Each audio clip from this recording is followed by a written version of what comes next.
तमाम औरतों से आज मैं 5 बड़ी अहम नसीहतें बातें शेयर करना चाहता हूं कि जो कसम बड़ी ही फायदेमंद हैं। अगर आप उन नसीहतों पर अमल कर लें तो यकीन जाने आपके लिए बड़ा फायदा है। अगर आप अपने खामद को खुश रखना चाहती हैं, अपनी औलाद को नेक बनाना चाहती हैं, अपने घराने को बेहतरीन बनाना चाहती हैं, तो ये 5 नसीहतों पर अमल करना ता जिंदगी कभी ना भूलना। सबसे पहली नसीहत कि अगर आप ये चाहती हैं कि आपकी औलाद नेक हो, आपके बच्चे नेक हों, तो फिर हमेशा अपने खामद अपने शोहर से हलाल रोजी का तकाजा करें, हलाल कमाई का मुतालबा करें। ये ना हो कि माँ बाप आपका शोहर कि जो हराम कमा कमा कर घर में लाए फिर आप अपने बच्चों को खिलाएं। वो भला औलाद कैसे नेक हो सकती है कि जिनको आप हराम कमा कमा कर खिलाते हैं। ये औलाद पर सबसे बड़ा वालिदैन का जुल्म है कि हराम कमाकर औलाद की परवरिश करना, उनका पेट भरना। तो इसलिए औलाद को नेक बनाने के लिए, औलाद की तरबियत करने में ये बहुत बड़ा अहम किरदार है कि औलाद के लिए हमेशा हलाल रोजी कमाएं, उन्हें हलाल कमाकर ही खिलाएं।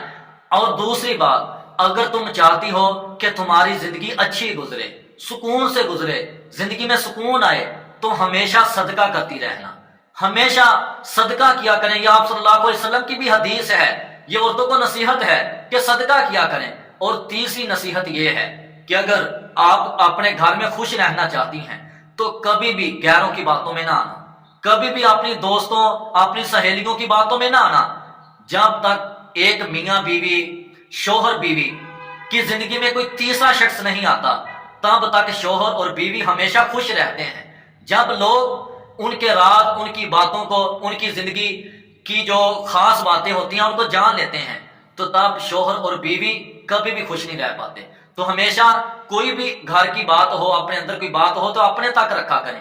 और चौथी नसीहत यह है कि अगर आप चाहती हैं कि आपका खामद शोहर खुश रहे, आपको देखकर मुस्कुराए, आप पर खुश रहे, तो अपने खामद के लिए हमेशा अपने आप को तैयार रखें, अपने आप को संवारें, अपने आप को खूबसूरत बनाएं, अच्छा लिबास पहने, अपनी खास करके सफाई सुथराई का ख्याल रखें। अपने शोहर के लिए जो औरतें, बीवियां अपने आप को पाक साफ रखती हैं, अपने आप को तैयार करती हैं, अपने आप को संवारती हैं, तो शोहर ऐसी औरतों से बड़ी मोहब्बत रखते हैं, ऐसी औरतों को देखकर खुश हो जाते हैं। यह आप सल्लल्लाहु अलैहि वसल्लम का भी फरमान है कि अपने आप को शोहर के लिए तैयार करो, ऐसे तैयार करो कि आपको देखकर आपका शोहर खुश हो जाए। और पांचवी नसीहत यह है कि अगर आप अपने घराने को अच्छा बनाना चाहती हैं तो अपनी औलाद की तरबियत करें।